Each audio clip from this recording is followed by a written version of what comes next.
Yo, so I got first place at the Blazing Dominion sneak peek event Friday. I went undefeated with Cooltoon. I decided to play this deck last second. I put it together like 20 minutes before the event started. I wasn't able to get any Harmonias, and honestly, the deck feels fine without Harmonia. I played Super Polys instead of Harmonia because Harmonia, you fill up your extra deck with Wing Pegasus and Malong, all those cards. So it didn't feel like I really needed those cards without the Harmonia, like for the event that I would need to synchro into them. So I decided to fill up my extra deck with Super Poly targets, and I was able to get a Sea Monster right before the event started. I did resolve Super Poly for a Sea Monster one time. It felt pretty good. Um, I was only able to get two rotaries before the event started, and honestly, two rotary felt fine. You have so many cards that search this card that it didn't really matter. I pulled one from the box after I won, and the next day I played three. But you can definitely get by with two. I played two clip, trying to max out on the Cooltoon names. I definitely think one clip is correct.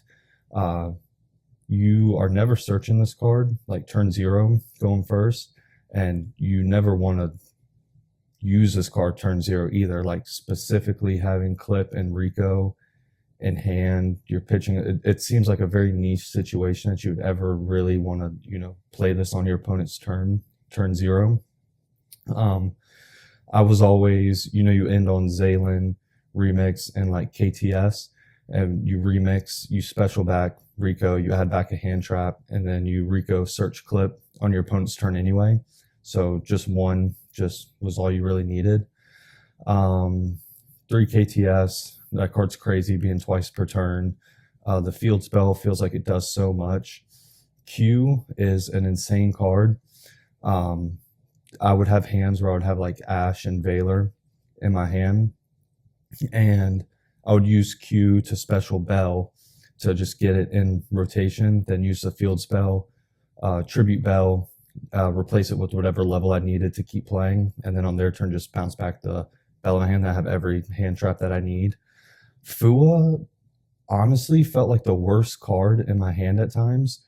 I was playing so many hand traps that you're already putting people on like half boards that you would rather just have engine and tuners in your hand over Fua.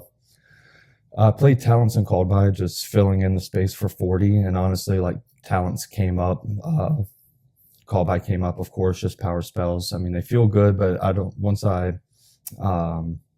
think I would rather replace them with more tuners, like maybe maining three of the Cyframe package, or even Drolls in the main, to just put people on those half boards. Synchro Overtake is crazy. If someone bells it, it's you can only activate once per turn. So if you have another copy, just activate it again and punish them with that.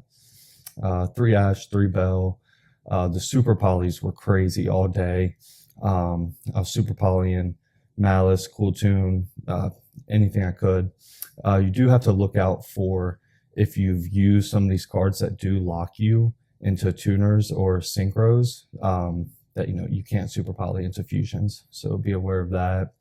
Valor was really good. I was looping Valor with Remix. Valor again felt really good.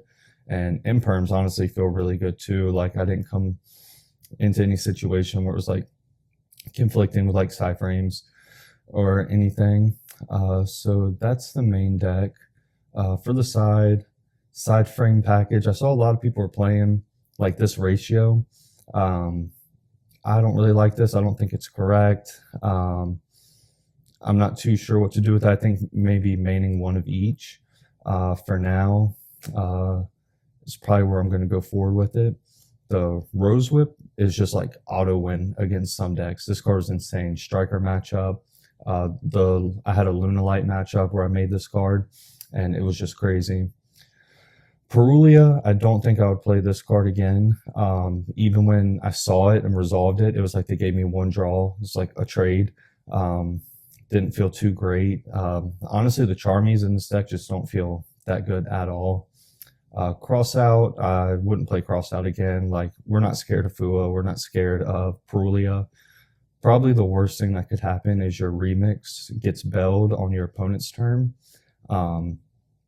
That's like worst case scenario, but then you have Zaylin to protect that as well. So no reason for Crossout. Duster I would keep in. Drolls were nice, and the Solemns actually went crazy. Striking like one of the synchro summons, like they go Track Maker, and you strike it, and they don't get any of the effects in the chain link. And it's also like an easy side option, like going first, side out the imperms, put in the Solemns. Felt good.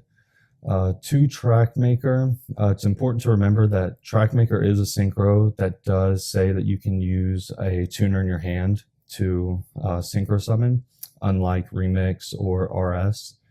2 Remix crazy card, being able to bounce back the hand traps in your grave. 2 RS is crazy. It is important to remember on this card though that the level modulation only applies to your opponent's monsters they control 1700 or less original attack. So there would be some instances where I think it was like a Fallen and Albaz and something else, but one was a 4 and one was a 5, and tried to make a 10. I was like, you can't do that because Fallen's 1800 attack. Loudness War feels like the most slept on card in this deck, and it's super underutilized. This card is nuts, and like getting to this card, like this is the Luna Light out. If they let you get to this card, it's just like too late at that point. Crackle, I probably made Crackle one time. It didn't feel too crazy. I feel like maybe I don't understand this card enough at the moment to really utilize it fully. Zaylin, insane. This card is crazy. I played 2 back-to-back just because I needed to fill in one more slot, and I was kind of scared that it was going to be a lot of Cool Tune players, and it would get clip extra deck ripped, and this was kind of like your win button. Like, this card's crazy. Then again, I don't think that I even summoned this card, but maybe one time throughout that whole tournament. Super Poly targets go crazy, and Typhon didn't make Typhon a single time. I do think another good card hand trap play in this deck would be Ogre. I felt like Cool Tune and Doom Z, like Ogre's really good against those, but I didn't think that it was going to be like a ton of Doom Z because it was like too new. I didn't think people were really going to be playing that deck, so I didn't do the Ogre. But probably coming up, like next couple of weeks, Ogre's going to be in everybody's deck. I did, after the event, I pulled the Solemn Accusations, and I went to another sneak the next day and put the Solemn Accusations over the Strike. And honestly, the Strike felt better than the Accusations. It felt like it only came up in like niche matchups, like maybe the Striker matchup or like Radiant Typhoon hitting like MST or Engage. But every time I sided in, I never saw it. And honestly, Strike just felt better. Yeah, that is the video. I don't think that you need Harmonia'S in this deck right now. Probably in some future format. I saw Triff post about that today. Like, even if you have Harmonia'S, like, you don't need to play them. Just play more tuner hand traps. And I think that's correct. But honestly, I don't want to fill up the extra deck space with those Harmonia targets. And I felt like Super Poly goes crazy. And it's just a little more diverse into more matchups. Yeah, and that's about it.